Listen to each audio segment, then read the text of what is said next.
माहौल है क्या हो रहा अड़े ఏమైతుంది ఎట్లొచ్చింది ఎలక్షన్ నాకంటే బాగా మీకే తెలుసు 24 महीने पहले जब रियासत तेलंगाना में इलेक्शन हुआ उस दिन आप पूरे जुबली हिल्स कॉन्स्टिट्यूंसी के वोटर और बाहर हैदराबाद के सारे हैदराबाद जिला के वोटर भी सारे ही लोग पूरी तरह से सोच समझ के आपने ये तय किया कि जिन्होंने 10 साल हुकूमत चलाई, जिन्होंने खुशहाली अमन भाईचारे के साथ हमको रहने का एक ज़बरदस्त माहौल दिया केसीआर साहब ने, उनके लीडरशिप में ही आगे तेलंगाना और मजबूत होता बोल के आप सब लोग मागंटी गोपीनाथ साहब को जिता के ज़बरदस्त तादाद से जिता के आपने आपका पूरी तरह से हमारे को और मजबूत होता बोल के आप सब लोग मागंटी गोपीनाथ साहब को जिता के ज़बरदस्त तादाद से जिता के आपने आपका पूरी तरह से हमारे को मदद किया।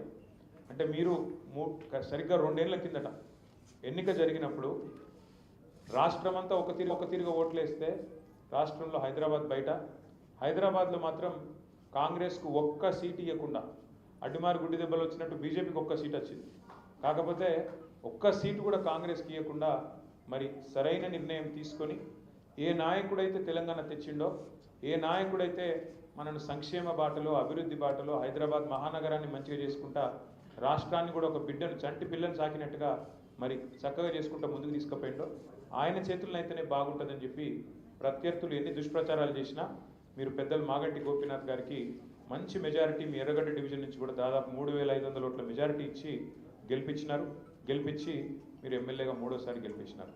అందులో మా సోదరుడు సంజీవ్ గారు, డివిజన్ పార్టీ ప్రెసిడెంట్ గారు, షరీఫ్ గారు, జావేద్ గారు, ఇంకా చాలామంది పెద్దలు, నేను ఒకళ్ళ పేరు చెప్పకపోతే అలుగుతారు.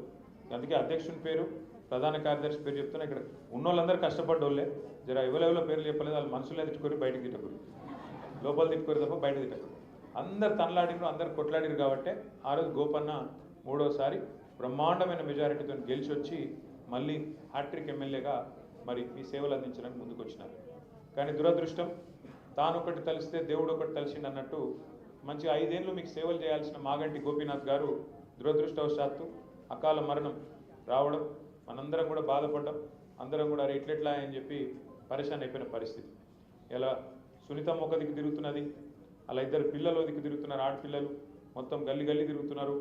అందరి దగ్గర పోయి గోపీనాథ్ గారి ఆశయాలను మేము ముంగట తీసుకుపోతాం, మాకు అవకాశం ఇవ్వండి, మీరు గోపీని ఎట్లా ప్రేమించారో మాకు కూడా అట్లా అవకాశం ఇస్తే పని చేస్తాం అని చెప్పి ఆడబిడ్డలు ముగ్గురు కూడా మీ ఆశీర్వాదం కోసం మీ దగ్గరకు వస్తున్నారు. తప్పకుండా మీరు ఆశీర్వదిస్తారని చెప్పి కూడా నేను మనస్ఫూర్తిగా అనుకుంటాను. నిజంగా కూడా ఇవాళ ఏమైతుంది ఒక్కసారి మీరు ఆలోచన చేయాలి. आप सबको सोचना चाहिए क्या हो रहा। 24 महीने पहले कांग्रेस पार्टी ने काफ़ी सारे वादा किए आवाम के साथ. ఎన్ని మాటలు చెప్పారు, అరిచేతుల వైకుంఠం చూపెట్టారు, అరిచేతుల స్వర్గం. आप वोट दियो, हम कुछ भी दे देंगे. आपके घर के सामने अगर चांद भी ऊपर तोड़ के लाके आपके घर के सामने बांधना है तो वो भी कर देंगे. कुछ भी ఏది అడిగితే అది. ఆడపిల్లలందరికీ మాట ఇచ్చారు. కేసీఆర్ గారు పెళ్లి చేసుకుంటే ₹1,00,000 ఇస్తుండు, 1,00,000 మీకు సరిపోతుంది, మీదికెళ్ళి మీకు తులం బంగారం ఇస్తాం అని చెప్పి మాట ఇచ్చారు. మరి ఇలా బంగారం షాపులు బంద్ అయినాయా, లేకపోతే ముఖ్యమంత్రి గిరాకీ లేదా, ఎవడన్నా నమ్ముతలేడా, తులం బంగారం మాయమైపోయింది, ఆ ₹1,00,000 ఈయనకి కూడా కింద మీద పడుతున్నారు. అంటే ఎన్ని అబద్ధం మాటలు చెప్పారో చెప్తున్నా మీకు.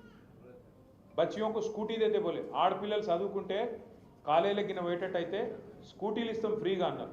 స్కూటీలు లేవు, లూటీ మాత్రం జోర్దార్ నడుస్తుంది. ఎక్కడ స్కూటీ ఒక్కళ్ళకి రాలే, लूटी ज़बरदस्त चल रहा है इनका.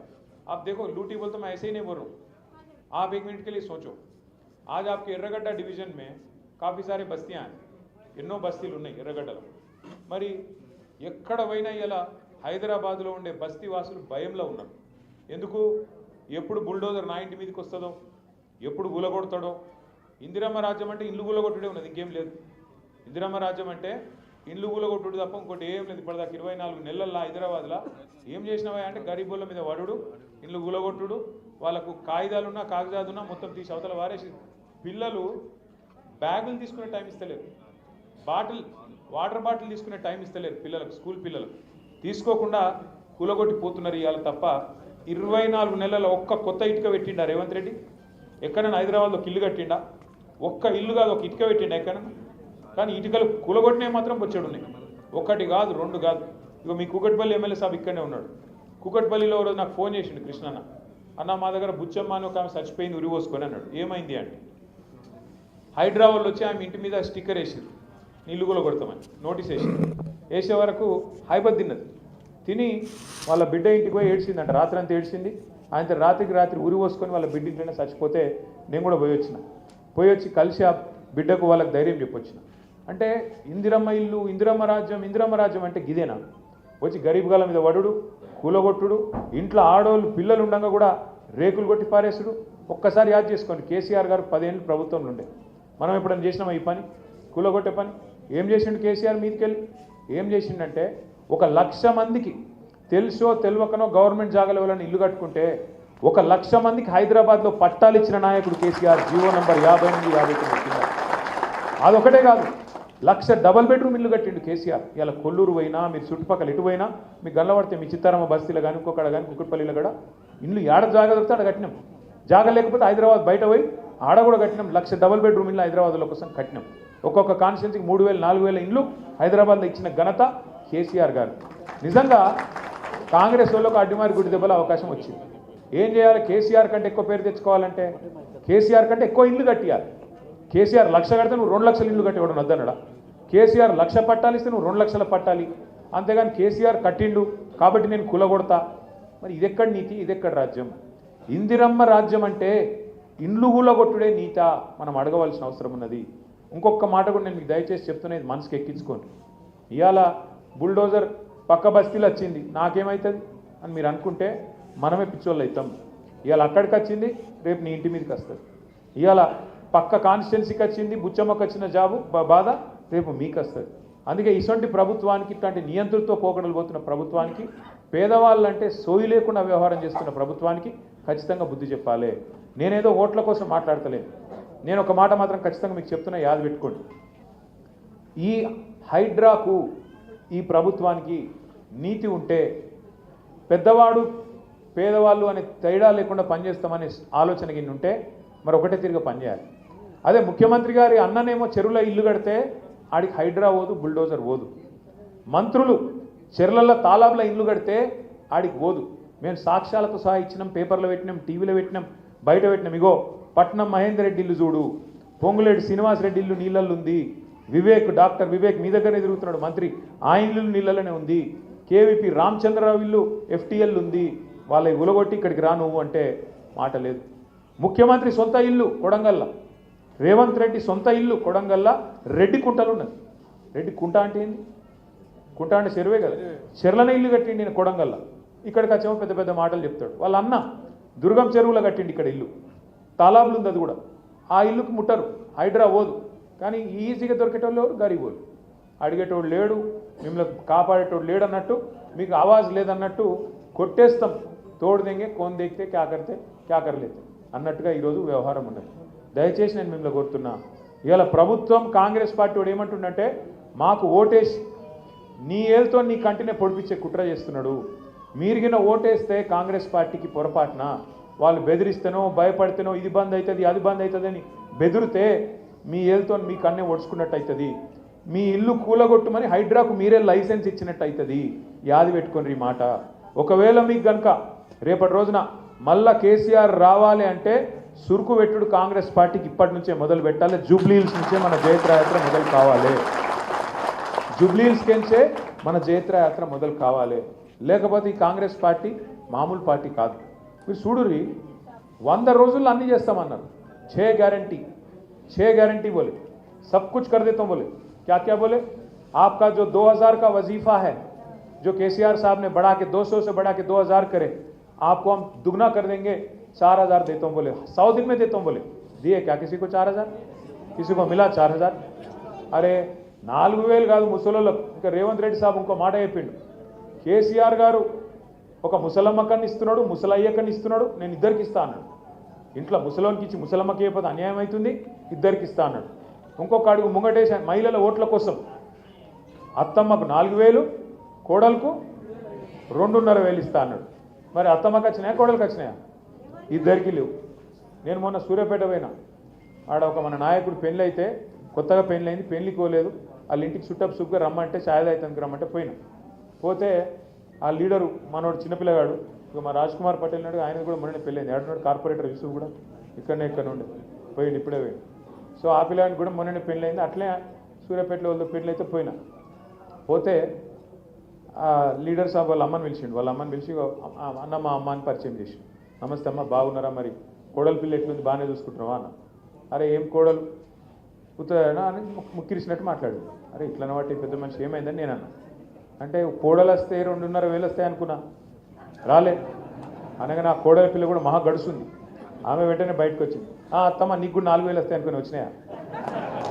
అంటే రేవంత్ రెడ్డి చేయబట్టి కొత్త పంచాయతీ కూడా మోపోయినాయి అత్తకోడలు. గట్లాంటి పరిస్థితి వచ్చింది ఇవాళ. ఒక్క అత్తకోడల పంచాయతీలే కాదు, రాష్ట్రంలో ఎన్ని మాటలు చెప్పిర్రు, ఎన్ని కథలు చెప్పిర్రు. 24 నెలల్లో 2 ఏళ్లలో హైదరాబాద్లో ఒక్క పని మొదలు పెట్టిరా, ఒక కొత్త బ్రిడ్జ్ కట్టిండ్రా, కొత్త అండర్ పాస్ వేసిండ్రా. అవి ఎట్లాగో చేసే తెలివి లేదు. మనం కట్టిన వాటికేమో రిబ్బన్లు కట్ చేస్తుండ్రు, పెయింటింగ్లు వేస్తుండ్రు. రోజు అది ఒకటైతే బాగా చేస్తున్నారు, పెయింటింగ్లు వేసుడు, రిబ్బన్లు కట్ చేస్తుడు, జేబులో రిబ్బన్ పెట్టి జేబులో కత్తెర పెట్టుకొని తిరుగుతుండ్రు. ఏడవిలు కట్టింది కనబడుతుందా, పోయి కట్ చేద్దాం, అటువంటి పరిస్థితి ఉన్నది కాదు. కానీ ఒక్క కొత్త రోడ్డు కాదు కదా, ఉన్న రోడ్ల పొక్కలు పడితే కూడా పూడ్చే తెలియలేదు. గోపీనాథ్ గారు ఉన్నప్పుడు కష్టం వస్తే ఉరికురికి అర్ధరాత్రి అపరాత్రం లేకుండా మీ కాడికి వస్తుంది. బోరబండలో సర్దార్ కుటుంబానికి అన్యాయం అయితే ఇదే గోపీనాథ్ గారు పోయి అడ్డంగా నిలబడి వాళ్ళకు అండగా నిలబడి వాళ్ళకు అన్యాయం జరిగితే చివరిదా కొట్లాడిన తమ్ముడు చచ్చిపోయినాక కూడా ఆ కుటుంబానికి అండగా ఉన్నాడు. ఇలా మనం కూడా చేయాల్సింది అదే. మన నాయకుడు చనిపోతే ఆ కుటుంబానికి తప్పకుండా అండగా నిలబడాల్సిన బాధ్యత కూడా మన మీద ఉన్నది. ఆయన నాయకుడే కాదు, మన సహచర కార్యకర్త. కాబట్టి ఒక కార్యకర్తగా, ఒక నాయకుడిగా మనకు ఉండాల్సిన లక్షణం ఏంటంటే ఒకరికొకరు ఆసరగా ఉండాలి. ఒక కాకికి ఏమైనా అయితే మిగతా కాకులన్నీ వాళ్తాయి కదా, అరే అట్లెట్లా గట్లనే మనం కూడా ఇవాళ కేసీఆర్ కుటుంబ సభ్యులుగా మనందరం కూడా తప్పకుండా మన అభ్యర్థిని, మన పార్టీని కాపాడుకోవాల్సిన అవసరం మనందరి మీద ఉన్నది. నేను దయచేసి మిమ్మల్ని కోరేది ఒకటే, హైదరాబాద్లో మీకు చెప్పేది ఎక్కువ ఏం లేదు, మీకు అన్ని ఎరికే, హైడ్రా గురించి ఎరికే. आप भाइयों को तो मालूम है, इससे पहले कांग्रेस वाले टिकट दिए थे 2023 में गोपीनाथ साहब के खिलाफ अजहरुद्दीन साहब को, कैप्टन साहब को टिकट दिए. इस बार उनका भी काट दिए. काट दे के क्या करें, अब उनको एमएलसी बनाए कहते. एमएलसी भी नहीं बने उन्होंने. आप यहाँ पे गौर करो ज़रा, सुनो आप. अहम बात है, बहुत इंपॉर्टेंट बात है. क्या हुआ, हिंदुस्तान आज़ाद होने के बाद अभी करीब 78 ईयर्स हो गया, करीब 80 साल होने को आया. 80 सालों में करीब हुकूमतें कांग्रेस की कई जगह बनी, रियासतों में और वहाँ पे मरकज़ में भी. पर पहली ऐसी हुकूमत है ये कांग्रेस की जहाँ न कोई आपका एक वजीर है, न कोई एमएलए है, न कोई एक एमएलसी है. एमएलसी क्या हुआ, वो जुलाई 2023 में केसीआर साहब जब मुख्यमंत्री थे, यहाँ के वजीर आला थे, तब उन्होंने नॉमिनेट किया 2 लीडरों को, हमारे श्रावण भाई को और सत्यनारायण साहब को. करने के बाद वहाँ के, अभी तब बीजेपी से तो अपना नहीं पड़ता, तो यहाँ के जो गवर्नर है बीजेपी लीडर, वो मैडम क्या करे, उसको रिजेक्ट कर दिए, वो फाइल को रिजेक्ट कर दिए. क्योंकि बीजेपी का ऊपर से आदेश आया होगा, मोदी साहब या अमित शाह साहब जो भी है ऊपर से बोले होंगे, रिजेक्ट करो, कर दिए होंगे. करने के बाद इतने में इलेक्शन आ गया अपना. इलेक्शन आए तो हम लोग इलेक्शन गए. हैदराबाद में तो अच्छे तादाद से हम लोग जीते, पर बाहर हारे, इस वजह से हुकूमत गया. अब हुकूमत जाने के बाद हमारे ये 2 लीडर जो है, दोनों भी जाके कोर्ट में वकालत शुरू कर दिए. कोर्ट में जाके वहाँ पे एक शुरू हो गया, केस शुरू हो गया. क्या बोल के कि गवर्नर जो करे गलत करे, हमको मिलना था एमएलसी, इन्होंने नहीं दिए बोल के वहाँ जाके फाइल करे केस. सुप्रीम कोर्ट में मामला था. सुप्रीम कोर्ट में जब मामला था, यहाँ की हुकूमत के पास कोई अधिकार नहीं था, कोई उनके पास ये नहीं था, कोई हक नहीं था कि दूसरे दोनों को एमएलसी बनाने का हक उनको नहीं था.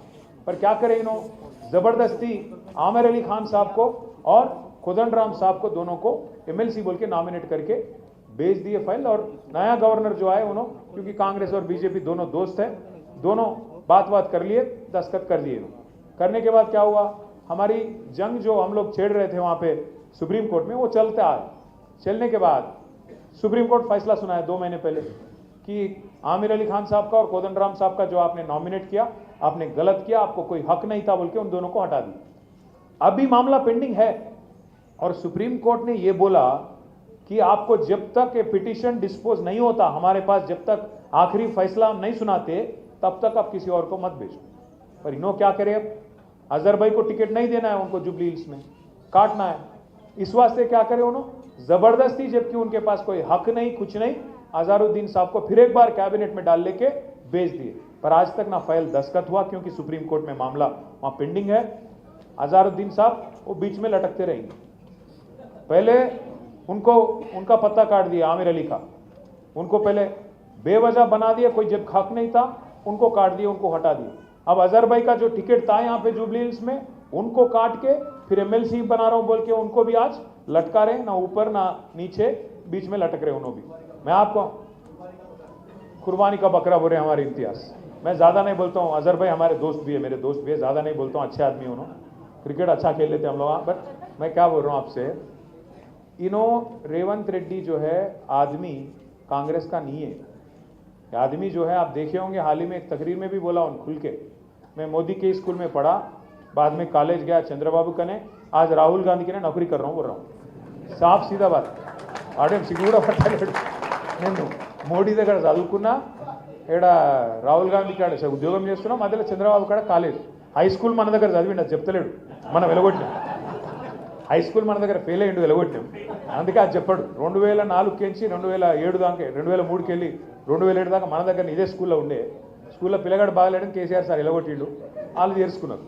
मैं क्या बोल रहा हूँ आपको, 2-3 चीज़ें आपको समझाने की कोशिश कर रहा हूँ। आज ये हुकूमत जो है यहाँ पे कांग्रेस और बीजेपी की मिली जुली सरकार है। मैं ऐसे ही नहीं बोल रहा हूँ आपको मैं 2-3 मिसाल देता हूँ। एक तो ये है, आप सुनो, बेचारे हमारे राहुल गांधी ऊपर चीखते रहते, चिल्लाते रहते, वोट चोर गद्दी चोर बोल के चिल्ला रहे ऊपर उन्होंने। अब इन्हों क्या कर रहे, जिसको इन्हों वोट चोर बोल रहा राहुल गांधी, हमारे रेवंत बाबा क्या बोलते उसको, बड़े भाई, छोटे भाई बड़े भाई।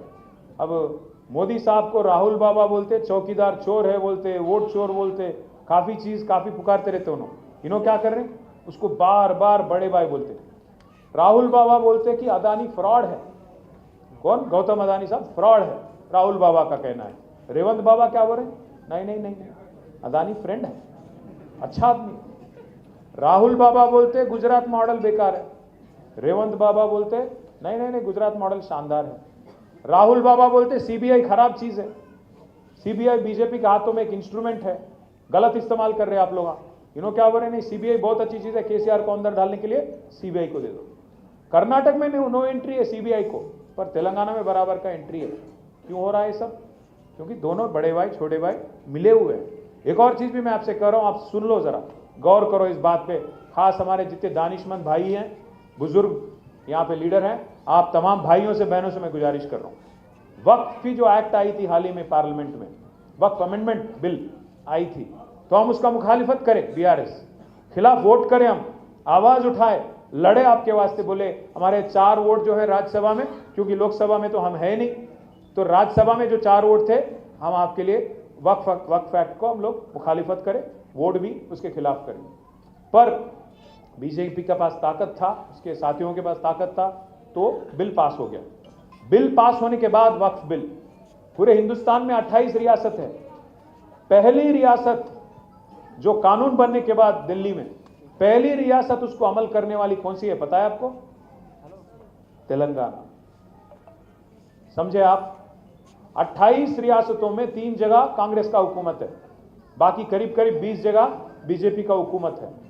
20 लोगों को कोई जल्दी नहीं थी, बीजेपी वालों को, बीजेपी चीफ मिनिस्टरों को, हमारे चीफ मिनिस्टर साहब को काफी जल्दी थी कि कुछ भी करके इसको जल्द से जल्द लागू करना है, अमल करना है। कहां की रही था ये, काय को कर रहे थे आप, जबकि कोई बीजेपी चीफ मिनिस्टर नहीं कर रहा, कोई और कांग्रेस चीफ मिनिस्टर नहीं कर रहा, काय को आप करें।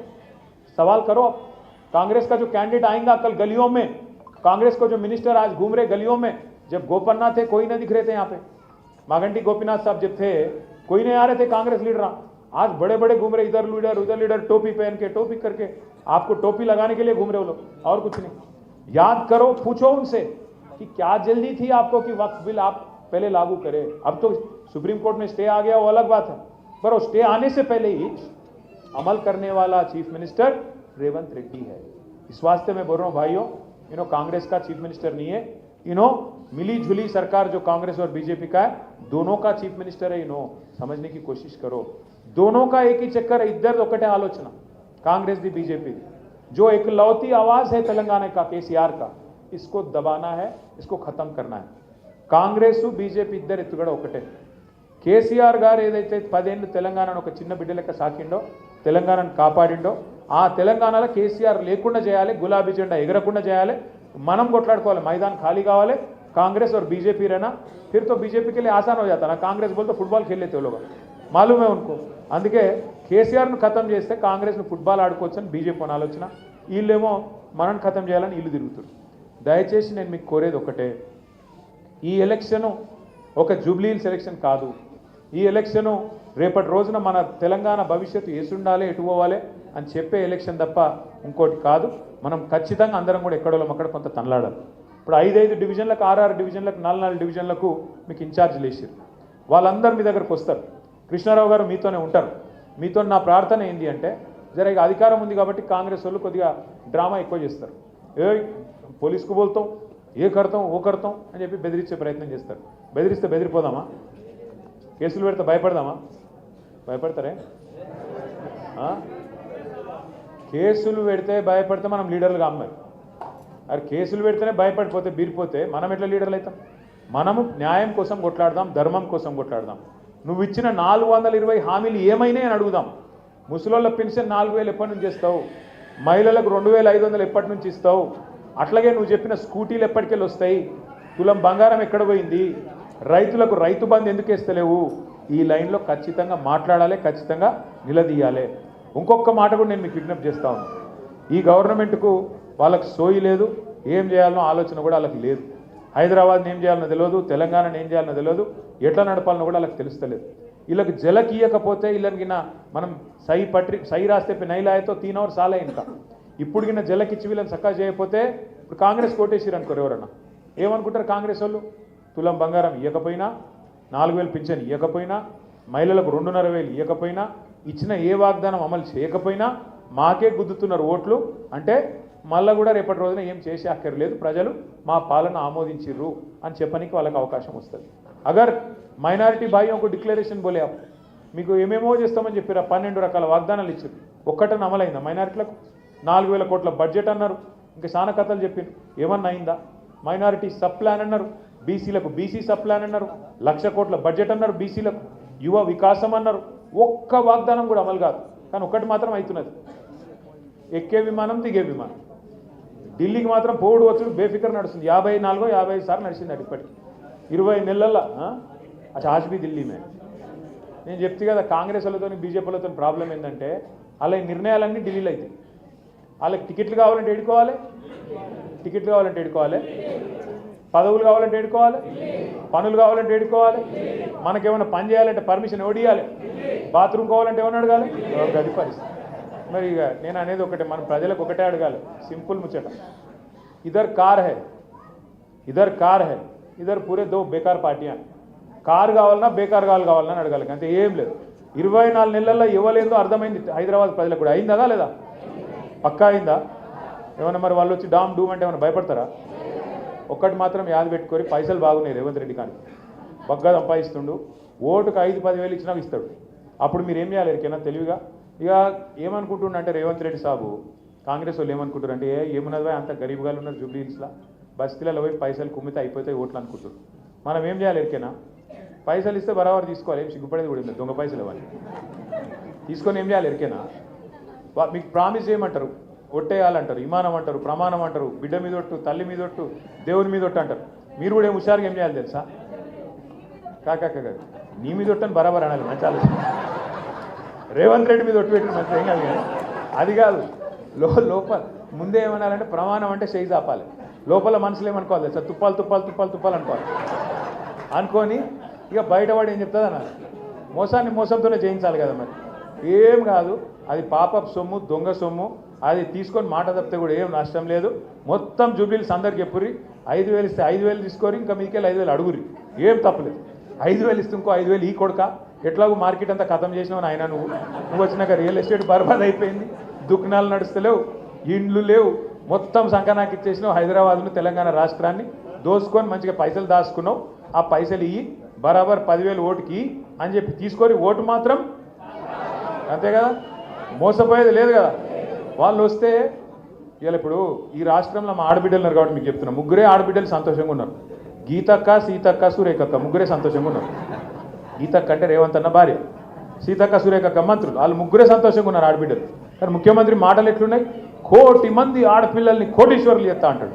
నువ్వు కోటీశ్వరులు చేసినేమో కానీ ఉన్న ఇల్లు గుల్లగొట్టకపోతే చాలు.